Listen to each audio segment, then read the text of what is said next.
NFL minicamp just completed. Training camp is on the horizon. And today we're going to talk about some late round wide receivers that could impact your rosters. We're going to talk about guys that are rising, guys that are falling. I'm going to be joined by my guy, Chuck Bass, here on Player Profiler.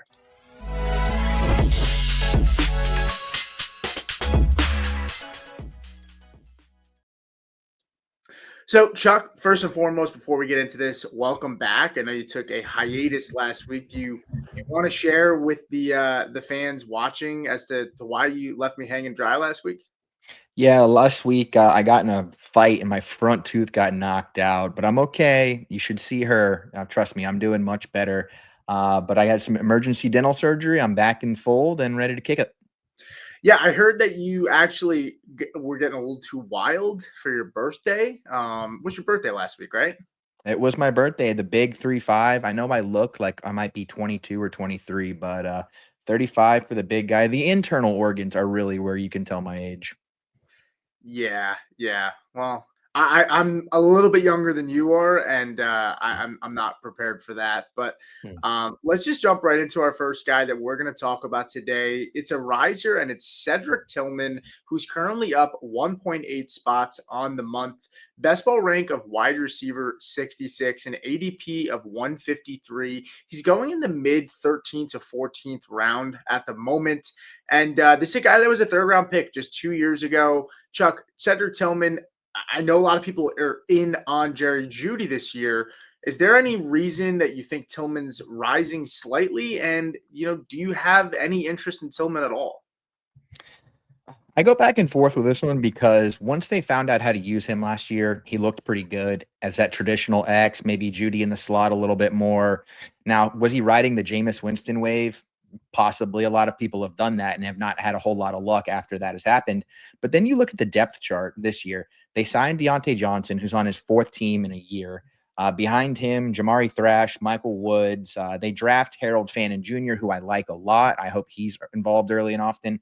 I guess I just have to wonder, could they play four quarterbacks again this year? And if that's the case, I don't know if I want 1 second of this passing attack outside of Jerry Jeudy, outside of David Njoku. I mean, this is a team whose identity, I don't know what they want to be. The first 3 years under Kyle Stefanski, they are 28th, 28th, and 21st in passing attempts. And that's with Baker Mayfield.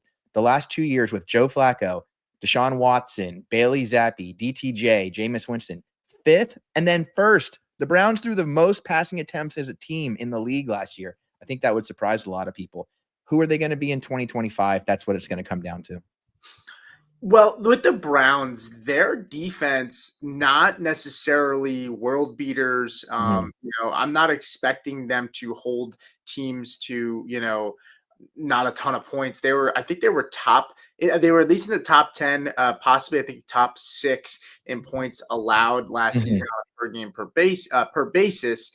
And I expect them to throw the football. Now, there were comments from the offensive coordinator that said, that they're going to try to get back to traditional, running the football, right? And he said he felt like it's like, a few years ago all over again where, teams are maybe looking to start running the football more and maybe not throwing the football nearly as much, which, as you noted, they threw the ball a ton last year. Yeah. But when I look at Cedric Tillman, and when I check out his numbers, Chuck, in 2024, he ran 10 routes per game through week 6, right? So the first 6 weeks, he was averaging 10 routes per game, right? And he was not fantasy relevant during any of those games. Mhm. Then week 7 to week 11, when he did come onto the scene and was one of the best fantasy wide receivers in football for a 4-week stretch, he Mhm. ran 45 routes, right? When he was on the field and actually utilized, they got him the football and he was able to make things happen with them.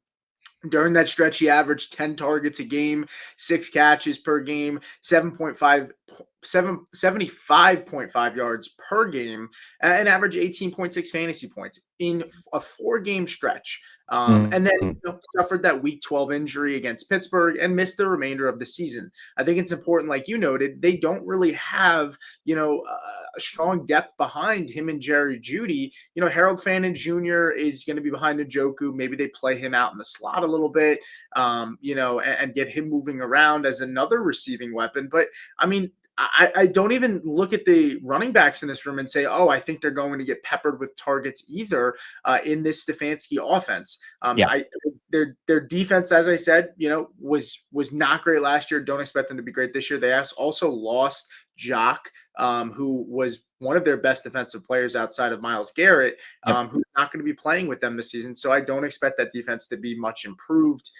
Anything else that you have on Cedric Tillman that you want to add? Not necessarily on him. I think it'll be interesting if Deontay Johnson wins out the slot role there. I wonder if it's going to come down to who's going to be playing more traditional X, Tillman or Judy, because we saw Judy was much better when he was moved around last year. So if Cedric Tillman is dominating this team in snap share, kind of like an Alec Pierce has done in Indianapolis, I feel a lot better about this. But overall, I think I would much rather invest in the run game. I think I'd want to go for Judkins or maybe Dylan Sampson later and hope that Stefanski reverts back to what was, doing the best for him in those early Cleveland years and Sure. find your opportunity there. Yeah, and I think that's fair. I think they're going to be committed to the run game, but is the Mm. run game going to work? Yeah, Uh, that's that's number one. that's really the more interesting thing. I do like their stable of running backs, though. I like Mhm. the additions that they made. So we will see. But the big question mark is obviously the quarterback position. But as we know, if Joe Flacco is out there for some reason, he ends up being really good for wide receivers in fantasy. We'll see if that can continue. But I do expect Flacco to start week 1. I don't Mhm. think he starts the full season. And if he Sure. does start the full season, those quarterbacks behind him must be Mhm. really freaking bad. Yeah, and I will say that's not a bad thing to hold on to hope to because that Amari Cooper stretch with Joe Flacco in 2023 was electric and borderline league winning, and that's kind of who Cedric Tillman profiles the closest to amongst this wide receiver core. Sure. Yeah, no, I think that's a fair point as well. Let's go ahead and move on to our next guy. It's going to be Luther Burden, wide receiver for the Chicago Bears, second round pick, seventh pick in the second round, out of Missouri, 21.5 years old. And this is a guy currently, Chuck, who is a faller. He's down 12 spots from 96 outside of the top 100 now to 108 with the wide receiver 55. I think reason that the market is reacting this way is because of the injury, right? I mean, he's Mhm. currently not practicing at the moment. He suffered an undisclosed injury back in rookie minicamp, is expected, they're saying, to go in training camp in July. But again, I do worry about these. It's alluded to that it's a soft tissue injury Yeah. player, right? Like I get nervous with some of these smaller, twitchy players when they start getting these soft tissue injuries because soft tissue, you worry about the explosiveness and what Mhm. happened. We don't have the full details. Yeah.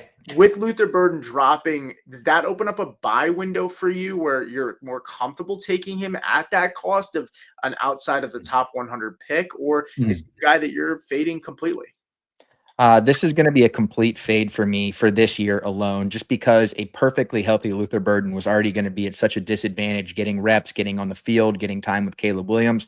When you look at all the other talent they have on this team, like we've talked a lot on this podcast about DJ Moore, Roma Dunze, potentially Colston Loveland, what Ben Johnson wants to do in the run game.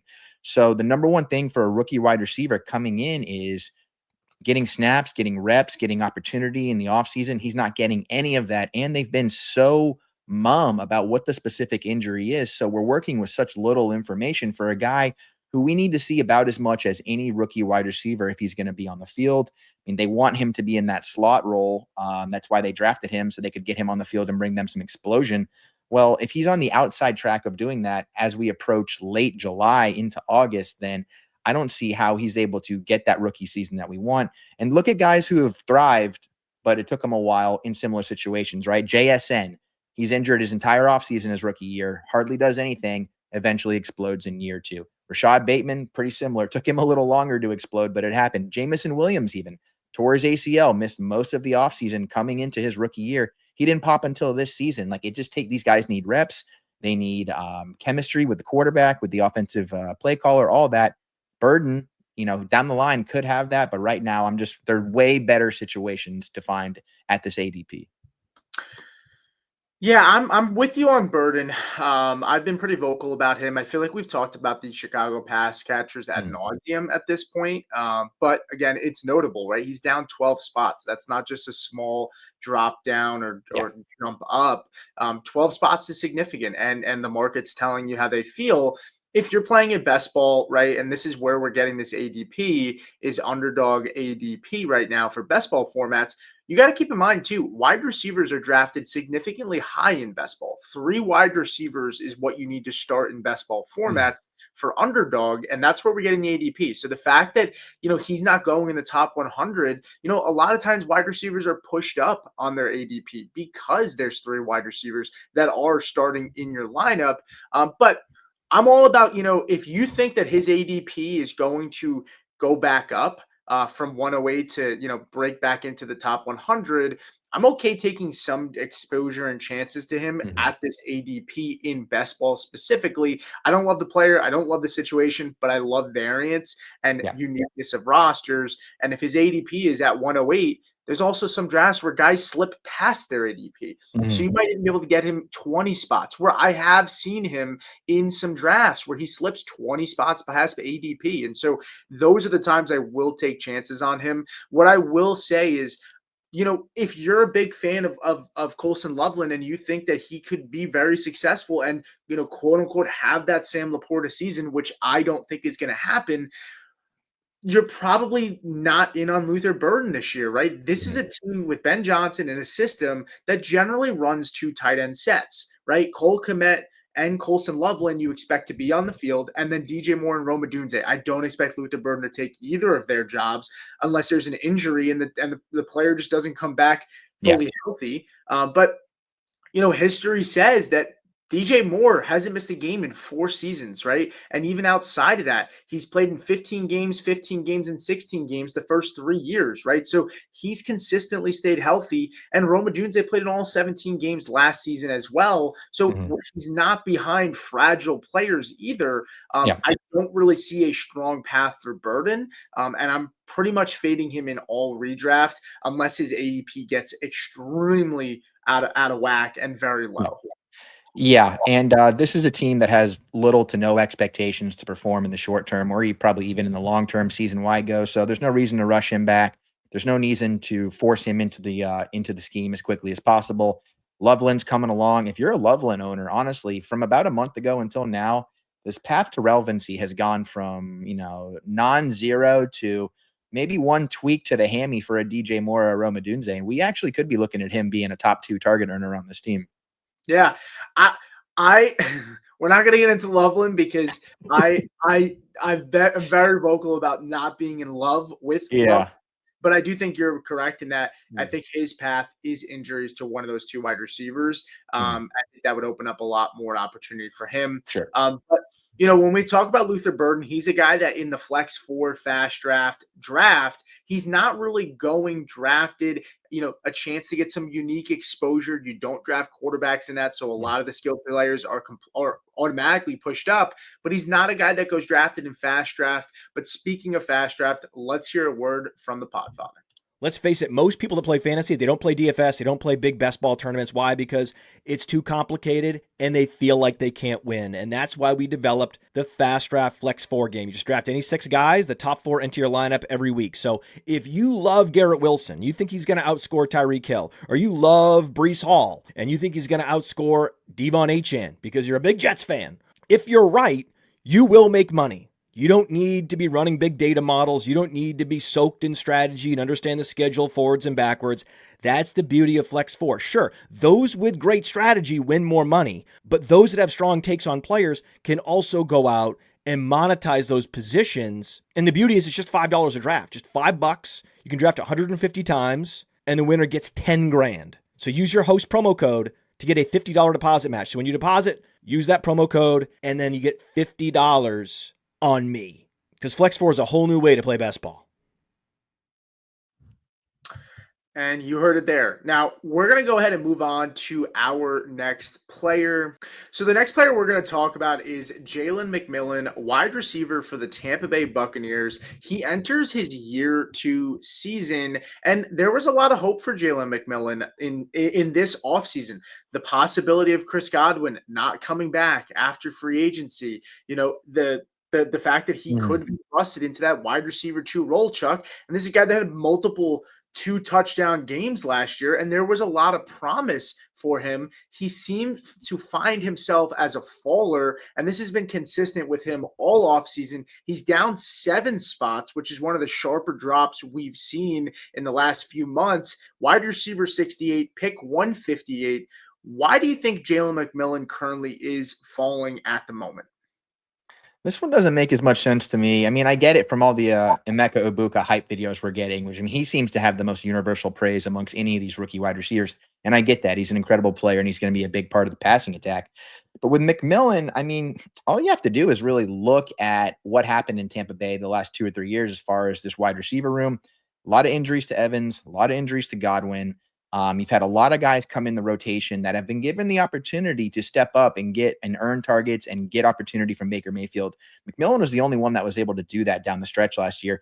Talking about Trey Palmer couldn't do it. Sterling Shepard couldn't do it. There has been this revolving door. So the guys we've talked about so far on this show in particular, right? Cedric Tillman, Luther Burden, we're talking about passing offenses. We're not necessarily sure how much we want to invest in, what they're going to look like volume wise. This is an offense where I want to take that chance. And is it because I'm wearing a Tampa Bay Buccaneers hat right now? Probably has something to do with it. But we know that this team is going to run a league high, if not top 5, 3 wide receiver sets. That means they're going to have 3 wide receivers on the field at almost all times. So you're talking about a wide receiver room that's getting older, that has injury history. There's a possibility that McMillan could be on the field that often, and he's earned that Baker Mayfield trust. We don't know what Ibuka is going to look like on this team. We don't know how quickly Godwin's going to be able to return to his former self. Mike Evans, they're starting to see some slip in efficiency and production on the field, even though he is still the go-to target. So if you're trying to put on some rose-colored glasses and say, can I see this guy performing? Can he give me spike weeks? Can he have a stretch where he's the wide receiver 9 over a 3-week span in November? This is the guy today that I think has that as much as anybody. Yeah, and you mentioned the 3 wide receiver set comment, and yeah, the Bucks 11 personnel. If you're not familiar, that's 1 running back, 1 tight end, 3 wide receivers. They ran 11 personnel 71% of the time, which was 8th most in the NFL last year. And I think when you look at it, Chris Godwin coming off of a dislocated ankle, Mike Evans turns 32, Godwin's 29, and there is no concrete talk of Godwin being ready for week 1. It seems extremely non-committal. It seems hopeful that he might be ready for week 1, but we have gotten no hard commitment that he is ready to go. And there is some concern there. I like Emeka Egbuka. I think he can be a guy that steps into an opportunity day 1. And there has been some talk about him that's pushing his ADP up slightly, and also pushing down Jalen McMillan's, right? I mean, Egbuka's looked really good in camp. If you are, staying up to date on the recent news of what's going on in the NFL, as Chuck said, he is one of the higher praised players right now, especially out of all the rookies on offense that were drafted.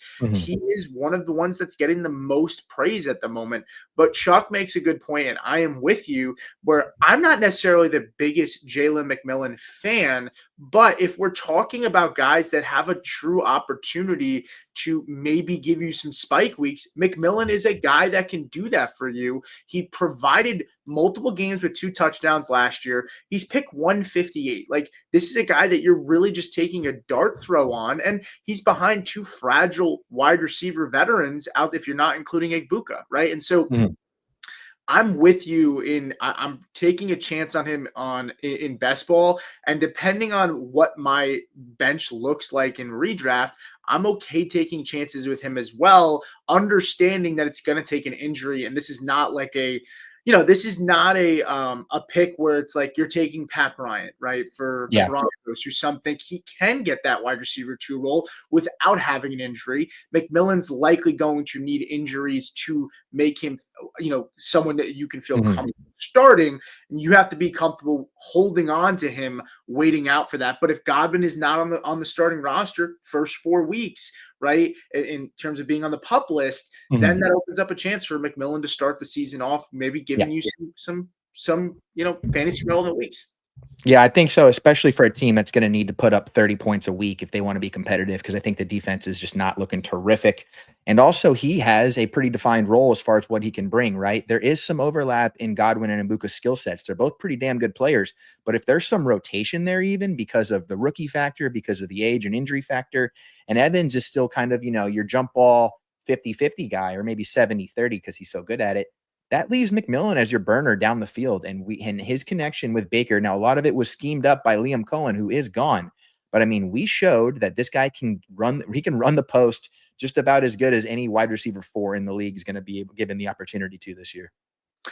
Yeah, and I don't really have a ton else to say on McMillan. Let's go ahead and move on to our next player. It's going to be Dyami Brown, an interesting player here.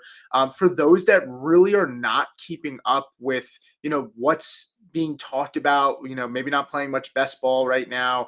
Dyami Brown seems to be a guy people are starting to really, really like. He's up 7.3 spots on Underdog ADP, wide receiver 78, pick 191. So, he's a guy that goes in the last couple of rounds in best ball drafts. Dyami Brown, though, Chuck, reports are that he's shined and looked really good. Maybe there's a world where people are banking on the fact that Travis Hunter doesn't maybe have the strongest rookie season, and Dyami Brown could be fantasy relevant in some cases. I'm not going to sit here and say he's going to have a better year than Travis Hunter. I'm not ready to say that. But especially in best ball, where maybe Travis Hunter does have to play on defense in a couple of games more and doesn't really get the routes run we're looking for on the offensive side of the ball in a couple of games, Dyami Brown finds himself in a good offense. Well, we would hope to be a good offense with a bad defense in a wide receiver 2 situation in those games that maybe there are chances that Travis Hunter ends up being on the defense more, which we don't know. Yeah. We're speculating, right? So that's what it's all about at this point of the year. Yeah, and Trevor Lawrence is an interesting one. It's going to really be the hinge point on all of this. Like, how much is Liam Cohen really going to open things up? I mean, Baker Mayfield, we knew that he could already kind of cook a little bit before his season last year. I mean, he was coming off of 4,000 yards and 28 touchdowns the year before under Canales. And we have seen Trevor put up, multiple combined 4,000 yard seasons, 25 touchdowns, 21 touchdowns. So are they going to consolidate passing in this offense? Is Brenton Strange going to step up and take a bigger role? How much of the run game is going to be involved? All of that is kind of up for speculation. What's not is, I think Brown is probably locked into that wide receiver 3 spot, which is nice because there is a little Parker Washington hive mind out there that thinks he could get going, but I just don't think he has the talent. The only thing that disappoints me a little bit is Brown kind of had the lockdown on the wide receiver 2 role for a Washington offense that exploded last year. 300 yards and 1 touchdown. That's really surprising to go back and look. And I know that's counting stats, and I know they were a run-heavy team, and Terry dominated the touchdowns in what was maybe an obscure year for him in that department. I guess I just wonder, like, okay, now we take this guy to Jacksonville where he's got Brian Thomas Jr., who's a top 5 wide receiver potentially, Travis Hunter, who's a top 15 wide receiver potentially. Well, who's left? Is there even room left to eat with those 2 alone? When you take into account all the other considerations. So his ADP, I like. I mean, God, he's going around Jalen Tolbert, Tank Dell, Darius Slayton, Christian Watson. Like, absolutely give me him in comparison to his peers. I guess I just wonder, is this going to be another, 30 targets, 250 yards, 2 touchdown season? Yeah, don't get me wrong. Dyami Brown, unless there is some serious momentum in training camp that maybe Travis Hunter is, going to play more on defense than some expected, or a lot of people have a lot of different opinions on what his role is going to look like. But maybe there's some steam, right, and steams up Dyami Brown, who maybe ends up falling into the wide receiver 2 role. I don't see that happening, but things can happen from now until training camp. A lot of things can change. The only other thing I would say is, if there is a world where that defense, which is bad, suffered injury on the back end, he may have to play. I mean, I guess we have to also break down, like, is Travis Hunter the starting cornerback? Is he out there as the cornerback 1? Yeah. So he's out there every play, or is he a guy that's going to rotate in? I have no idea how they're going to use him. It should be very interesting. But again, from a best ball standpoint, Dyami Brown is not a bad dart throw toward the end of the draft, especially if think he can give you a spike week or 2. But there's not a ton else we could say about Dyami Brown. So let's just move on to our next and final player. It's going to be Christian Kirk. Christian Kirk is a guy we have mentioned before on this show, but Christian Kirk right now is stepping into an offense with Houston, which we expect to be possibly one of the better offenses in the NFL if that offensive line can hold up. Right now, he's a riser, up one spot, Mm. wide receiver 60, pick 124. And Christian Kirk steps into the same underneath in breaking role that Stephon Diggs had in Houston, right? Diggs averaged 15 points per game in that role. And if you actually go to Player Profiler and take a look at Christian Kirk, his comp is Stephon Diggs, ironically. So I'm not saying that they are the same player, but at this stage of their careers, if they are utilized similar to what we saw with Diggs last year in this offense, I am a little, I get a little bit excited for Kirk at his current cost. And when you look at the yards per route run last year, Stephon Diggs, 1.84 yards per route run. Christian Kirk, 1.71 yards per route run. So they were both used very similarly underneath. And again, we saw what Stephon Diggs was able to do in this role last year, and that was while Tank Dell was healthy. I know they added to this room, and people are saying, well, all these new acquisitions, who I happen to like, but they also had Tank Dell, who was healthy last year, and Tank Dell was pretty much not doing anything for this offense, while Diggs was thriving in that underneath role. Yeah, it's tough. This is a guy who unfortunately, I feel like his career is probably peaked and he's on a slippery downslope. That's a little bit of speculation for me because he's been so banged up that it's hard to say what a fully healthy him is going to look like, especially in an adult offense. What he was working with last year was not it even before the injury. So you bring him into Houston. I just wonder who he's going to fit. Probably this for me is part also that I'm really high on Noel. I think that Noel is probably going to be the man who takes that job at some point over the course of this season. I like him even more than Higgins. But Higgins has a clear role, right? Lining up across from Nico Collins. So you just wonder, Stroud, he's a real distributor. He hyper focuses on his guys when the matchup is there, right? If Tank Dell had a great matchup, he would hammer Tank Dell. Nico Collins was getting the ball regularly because he's crushing anybody you put up against him. And then he kind of just takes what he gets, whether it's a Dalton Schultz, whether it's a dump off in the backfield. He's a smart processor. So what does that end up looking like for Kirk? If Kirk's not winning matchup, if he's not able to beat these slot corners, if they're not able to use him around the formation like they have with some of these other guys because he's been injured, because he's coming into a new scheme, I just think his ceiling is capped for what some of these other guys can give you. I don't feel like Noel's ceiling is capped. I know Nico's isn't, obviously. So can Stroud step up and provide 3 players on this team with over 90 targets, let's say? If that's the case, then I think there's probably room for him to eat. Otherwise, I'm just feeling a little sketchy about what he can contribute, because this is a guy really, and it is due to injuries, but he's really only had one good season out of about 7 career seasons. So bounce back, late career resurgence, who knows? I just think I'd rather take the rookie in this sitch. Yeah, and I'm fine with that. Like, sometimes you rather just roll the dice with the younger player when you think talents and skill sets are similar. Mm-hmm. I would say Jaden Higgins is inside the top 100. He's wide receiver 52, pick 96. So you're paying up 3 to 4 rounds more for Higgins than you are Christian Kirk. I know you said you prefer, taking chances on Noel. Noel goes about 20 well, actually, no, I'm sorry, about 50 picks behind Christian Kirk. So much more of a value in that standpoint.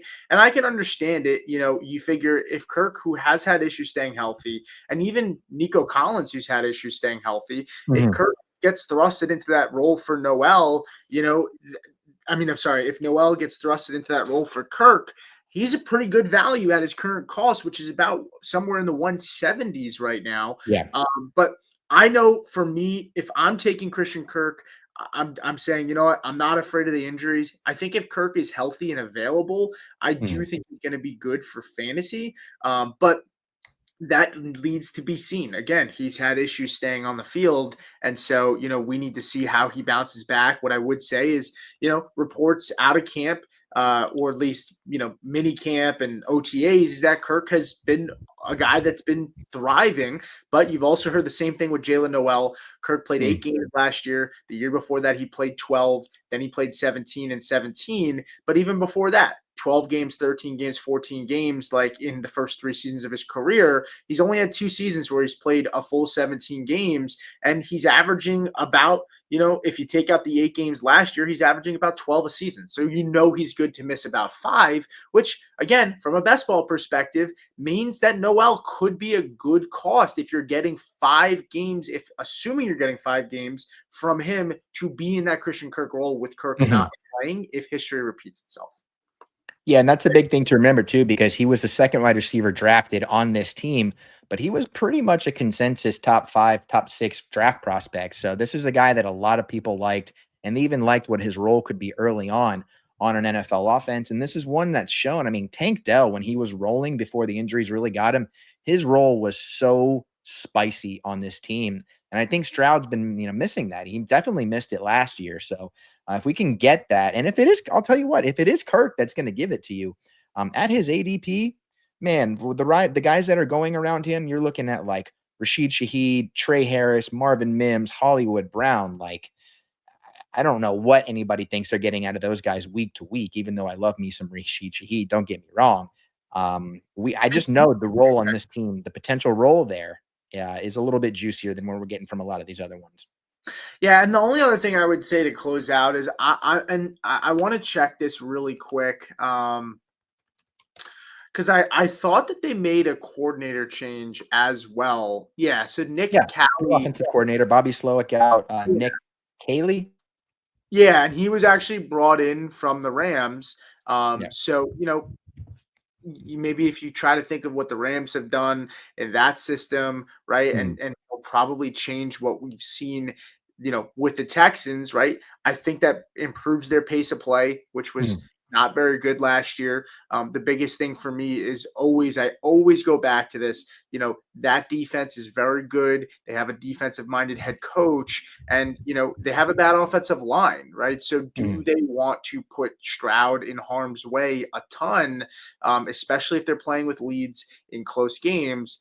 So maybe that's a thumbs up for Joe Mixon, who I did shit on a little bit last week. But that's going to do it for us, guys. Thank you so much for watching. Good to have Chuck back.